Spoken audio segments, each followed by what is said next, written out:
Alright, hey guys, welcome back to another video. So, continuing on from the spirit of last week, I'm going to give you guys a quick deck profile, and then once I record, or once I do the locals tomorrow after the day I'm watching this, it would have already been done by the time you see this on YouTube, but anyway, I just want to give you guys the quick rundown of the deck profile that has been slightly altered from last week that I'm taking the locals this week. The majority of the big changes, well, not big, but like changes, are made in the extra deck. Mostly in the main deck, the concepts have stayed the same. I shuffled around the ratios a bit, especially with the majespectre stuff, to have some slots for hand traps and things like that. So let's go over it. So first of all, the bread and butter, we're still running free servants. I don't think you can ever run anything less than free servants for this deck. It's just the bread and butter. You always want to see this. And then next up, we've got one copy of Magister and Reflection. This is your special summon from hand. This is your special summon from extra deck. Then basically work in the same way as Servant with the scale effects. Reflection's also a bounce, so it's a good target for Magister's monster effect, which lets you bring out a monster on your opponent's turn. So yeah, that's the spell counter shenanigans special summon guys. So just put them in a pile here. And then next, the main targets in the main deck that you want to be pulling with these cards. We've got 2 copies of Endymion, the Mighty Master of Magic. 2 Jackal Kings. It's pretty much the same as... I think it's the same as last week actually. So these are the targets that you've been pulling off of Servant or Reflection if you have to, or Magister if you have to. And then in terms of the one-offs, we just have one Aether. You can pull off of Electromite. You can like Pendulum Summon it after you make Electromite. So he's a card. You are unlikely to see him very often. He's often not the first pick if you're going first, especially. But if you're going for second, it's just a quick removal that gets around destruction immunity. So yeah, I'm gonna put him in the pile of summon targets. Next, we got the Chronograph plus Time Gazer package. Chronogazer is essentially a free extender on his own because you can activate in the Pendulum Zone, which gives Servant a counter, and then you can pop himself to free up the zone to activate another Pendulum card to give Servant another counter. On top of that, you can chain this to any destruction effects. When a guy on your field is destroyed, either by your opponent or by yourself, you can chain to special summon this from your hand, and you can special summon on top of that any guy from your hand as well on top of this card. So it's really insane. I think Chronograph is really strong, and Time Gazer is just there to get pulled off of the Chronograph. So yeah, that's that part of the deck. And we'll just move these out of the way real quick. And then we have the majespectre stuff for the monsters. We got 3 Yada for searching the field spell. 3 Kyobis for searching the Majespectre Tempest, your Solemn Warning. And that's basically all the engine does. You kind of thin out your deck a little bit and you get a Solemn Warning set essentially. It's no Orcus Crescendo, but without Sephiroth, that's pretty much the best I could think of. 3 Dark Worms and a Gate 0 to go with it. This is our God Dragon starter. And then we have the hand traps. 2 Ash, 1 Crow, and 1 Drop. There should be a 3rd Ash, and I'm thinking about replacing this with Lancia. It may be better, I'm not entirely sure at the moment. But either way, this is not very good. If you have a Lancia, if you have a 3rd Ash, put this in instead. I'm thinking about swapping in right now actually for Lancia for the main deck, but anyway, for now this is what we're running. We're running 4 hand traps in the deck, and that's it for the monsters. So just gonna put these out of the way for the moment, and let's go over the spells.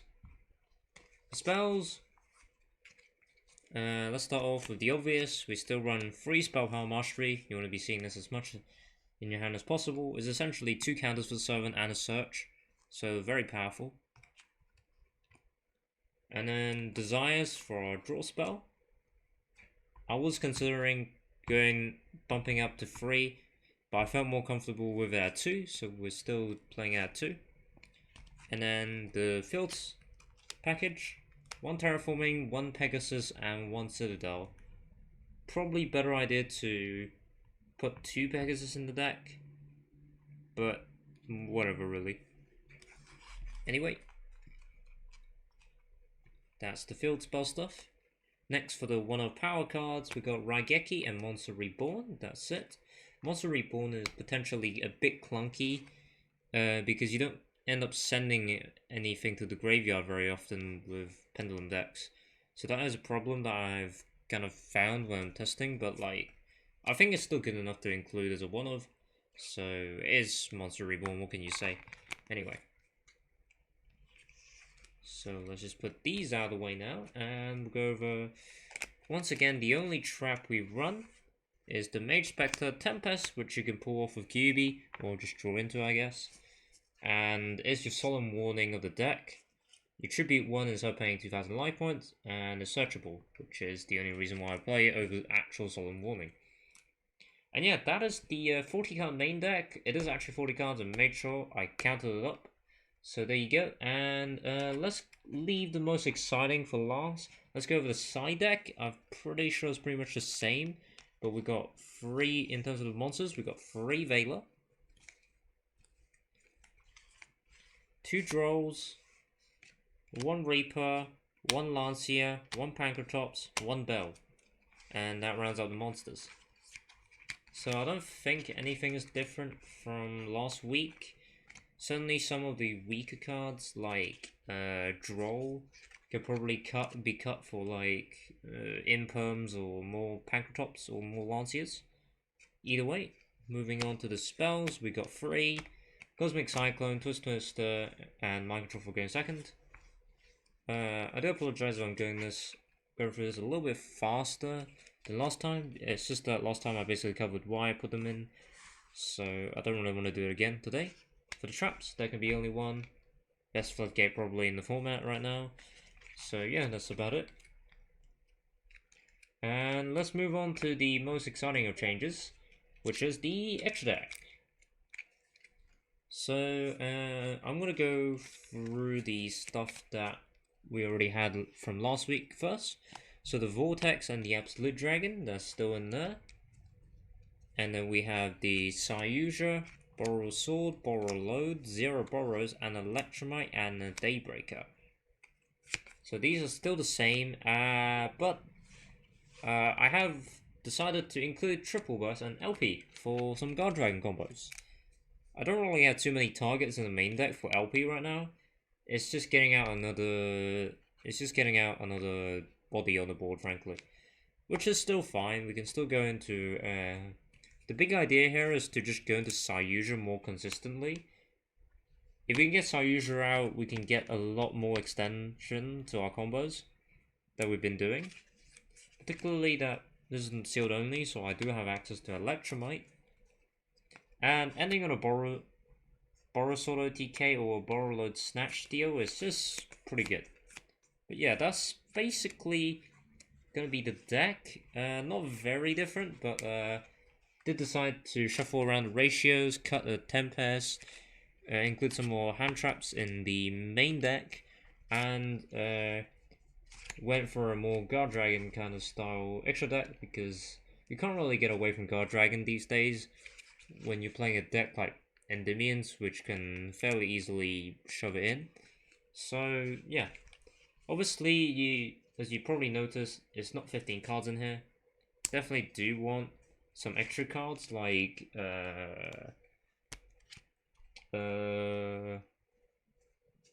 do some extra cards like either an extra copy of Absolute or Vortex or just some generic link 2 to make that isn't Daybreaker or Electromite.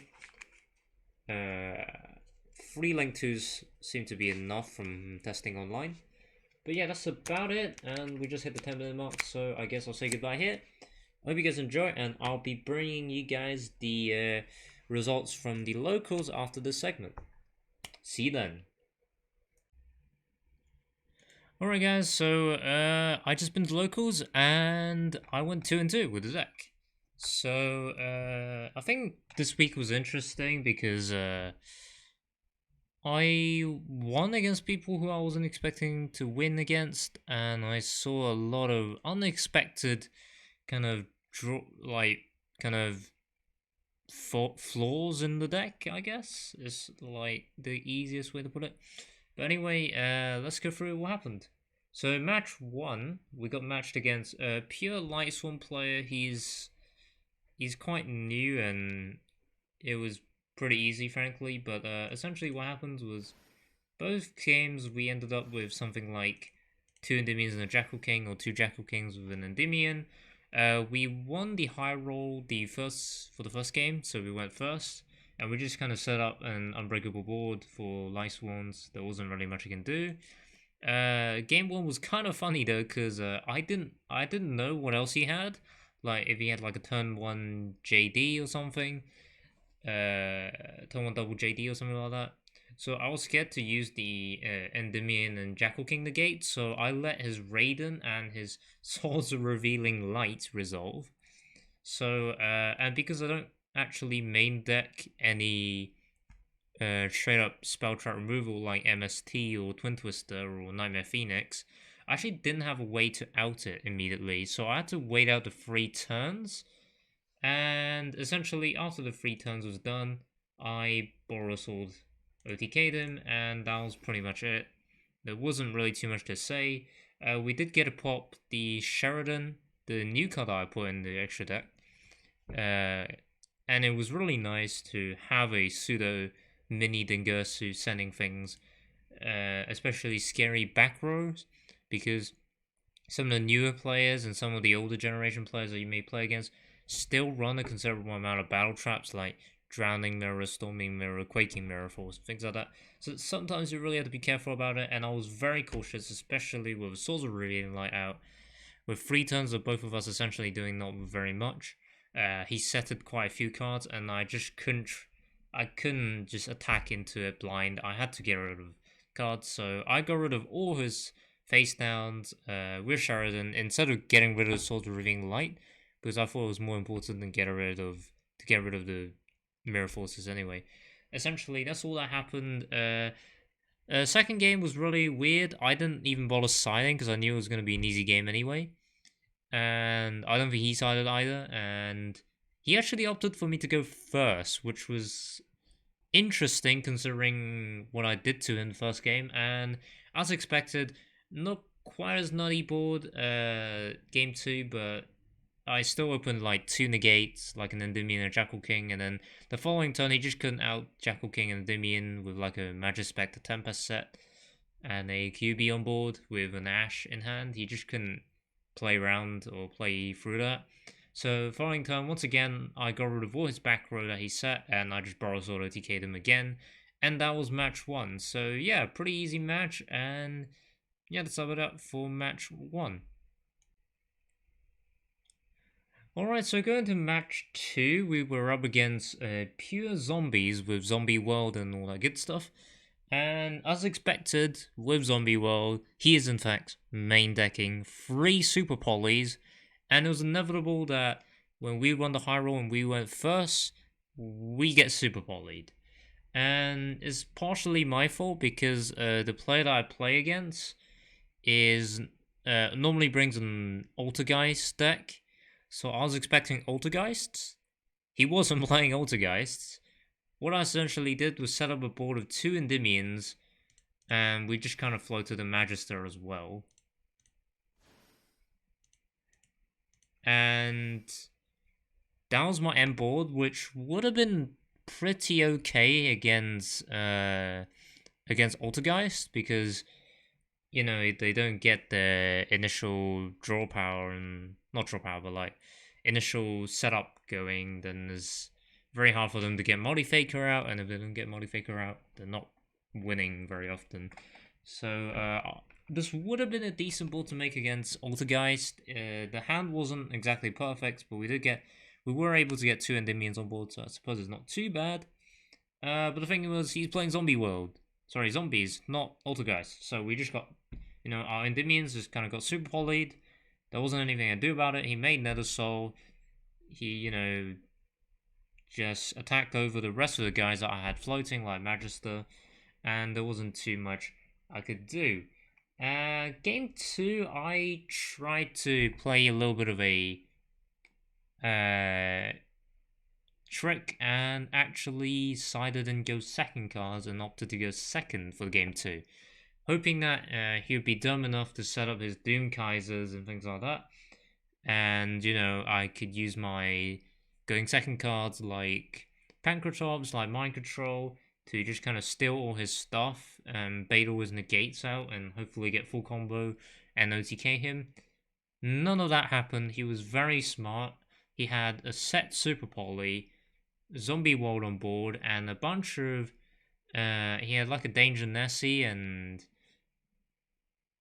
yeah, I think he had a Nessie. Yeah, actually, I misspoke. It's not pure zombies. It's actually danger zombies. But anyway, he had like a Nessie and a Tsuchinoko and some, I think, Necro Banshee or something like that on board. He was smart. He didn't put out his Doom Kaiser guy straight away, so I couldn't steal it. And as soon as, I still did the Pancratops and Mind Control stuff. It's just that as soon as I played it, Super Poly, there was just nothing I could do, and it was just really sad, basically. But that's it, mind you. That's match 2. We lost 0-2. Not really too fussed about losing. I don't think it's a great matchup. Pendulum's going into a deck that can main deck Super Volley.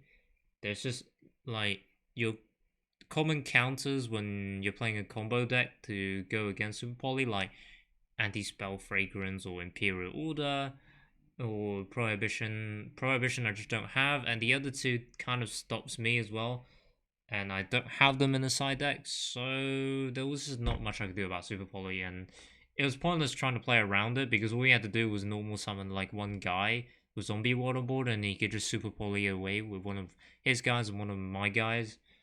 It's not entirely too important that, if I play 1 or 2, it doesn't really change a whole lot because everything gets turned to zombies. Therefore, he can Super Poly into Nether Soul Dragon, and that was literally it. There was nothing I could do.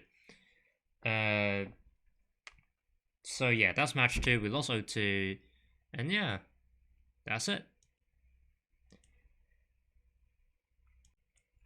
Alright, so going to match 3 out of 4 because there's a 4-round Swiss locals this week with top 4 cut. We're going against pure strikers, and oh boy, was it a long game 1. So I reckon I could have probably won game 1 if I didn't open so crap like I did. And by crap, I literally mean I opened a hand which could get a Jackal King out by playing 5 cards and tributing over Electromite. That was my only play. So we had a Jackal King with no counters, with a Pendulum Scale and nothing else. With no card, no Ash in hand, no Majespectre stuff set or anything like that. We had one Jackal King that we had to tribute Electromite to get. We used up all the resources in our hands and the Pendulum Summon for the turn to be able to make the Electromite to get, to tribute for Jackal King. And that was it. Jackal King didn't even have any counters. It was so bad. Luckily, he had a slow hand. It's not a bad hand. He had a lot of his good cards in the graveyard, stacked, ready to go next turn with the Kagari, Hercules, base, shuffle, and things like that. First turn we negated the. I think he chained Ray to Area 0. I'm not sure why you would do that, but he did, and then negated with Jackal King, so he couldn't get it. But he had Horner Drones in hand, so he still ended up going to Kagari. I think after burnering my Jackal King away. And while the top decks were fairly decent, actually, this game, we grinded it out. It was something like a 20-25 minute game one. It was uber long, but in the end, we just couldn't out resource strikers very obviously. He resolved something like 4 engages in one turn, and I just scooped and said, you know what, I've seen enough, and we're going to game two.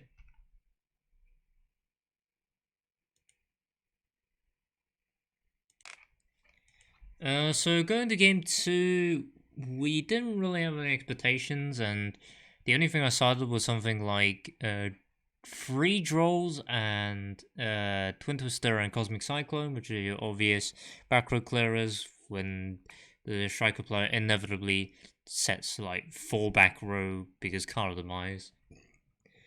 And that's pretty much exactly what was going to happen, but never did. Because our game one was so long, by the time we go into game two, there was only something like 2 minutes left after. I think he started something like 7 cards or something like that. And after we shuffled, there was about 2 minutes, and I chose to go first, obviously. And I ended up on a really nut board. It was something like heavenly spheres plus like 2 or 3 negates, and like it was something that looked pretty unlikely that he was gonna get through. The problem is, I forgot to put any kind of burn from the extra deck, like Tempest Magician, Gagaga Cowboy, Hell Wind Witch, Winterbell, or whatever. I did not have any of those, which resulted in us just drawing in time, because simply when I made my nut combo board that he wasn't gonna get through, there was just nothing. Like, it was time. I had to end my phase because there was nothing else I could do or make that dealt damage. And Nazar Shariat, I'm quite frustrated actually. We could have definitely won that game too, but time was called. What can you do about it? So we took a game each for that. So we ended up 1-2, losing that match to Strikers, which is not exactly entirely unexpected. I'm just a little bit upset that we opened nuts on the one game where it didn't really matter because we were gonna lose on time anyway. But life sometimes gives you lemons, alright? But anyway, that was match two. Match three. Alright, so going to match 4, the final round, because I was pretty confident even if we win this one, which would mean our score was 2-2, we wouldn't make it the top cut anyway.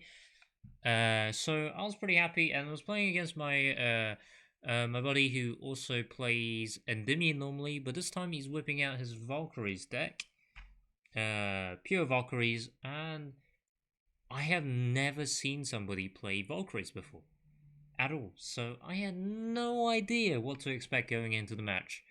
But luckily we opened nuts game one because we did once again win the high roll. I think I won high roll literally like every match this week, which I was really happy about. Meant we could actually play Yu-Gi-Oh! And pretty much game one we just opened almost as nuts as you can get. We got like a Sayuja pumped Endymion and Jackal King on board, and with like some majespectre stuff set and scales and everything like that. And we had a very stacked extra deck as well. We could have pendulum summoned everything back if we had to next turn. And why the Sayuja pumping was important is because you can't run over it with like a 3k beat stick, which a lot of decks have these days. Because Endymion would be on 3-1, and we had 2 negates plus a solemn warning in the form of Majespectre Tempest.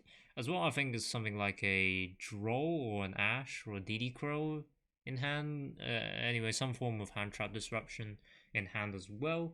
So we just had like 4 disruptions, and while he was able to bait out the Jackal King negate, he wasn't really able to out anything apart from Sayuja, because he realized that Jackal King is actually probably less important since it had no counters, so Endymion can bounce it.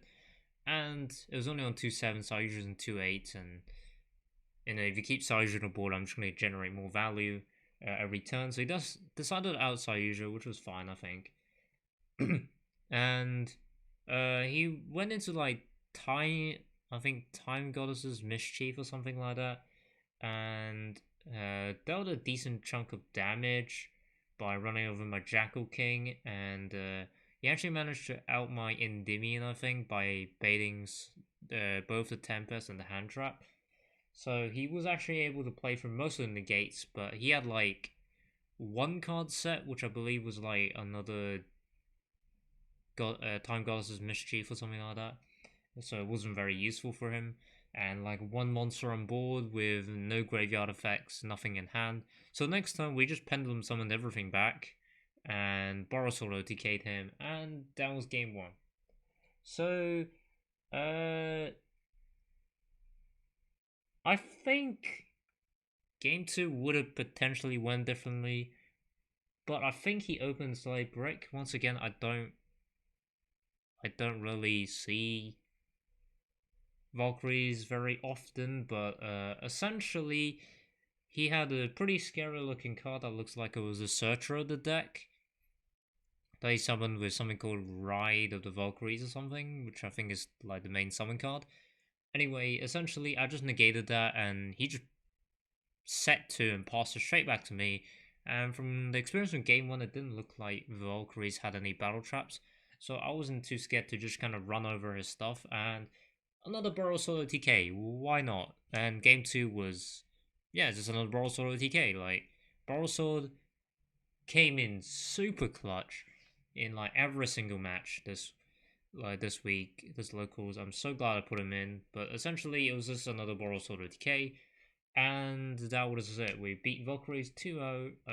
I think game 2 he bricked slightly harder than game 1. I don't really know what happened, but essentially both games he just couldn't play from my several negates, and then had enough material to combat the Pendulum grind game, which is Pendulum summoning literally everything that got destroyed back the following turn. So we ended up taking our match 2-0, and in the end, we went 2-2 in the locals, and despite this list getting the same score as last week, I think this deck list is definitely better than the one last week. Purely because I'm seeing way less brick, and the people we lost to this week, or the people that we played against this week, was far better and far harder matchups for this deck than the people last week were. So, yeah. And that's actually it for the video. I hope you guys enjoyed, and let me know what you guys think about the deck list, and make sure to ask me any questions that you want about the locals or the deck list, or just Yu-Gi-Oh stuff, or even not Yu-Gi-Oh stuff in general in the comment section down below. But next week I do have something exciting, because after a 20-day delay, I think the rest of my Exodia Quasar singles I ordered has finally arrived, and I'll be picking it up on Monday, so I will be able to use it hopefully at the locals, and it'll be kind of a Christmas holiday gift for everyone at locals, because they're absolutely gonna dumpster on me because it's a terrible deck. But hey, it's gonna be great fun to watch, I promise. So yeah, that's about it. I hope to rock out with Exodia Quasar to locals next week, and I can show you guys all about that in the next video. But for now, in this one, I'm afraid I have to say goodbye, and I hope to see you guys in the next one. Goodbye.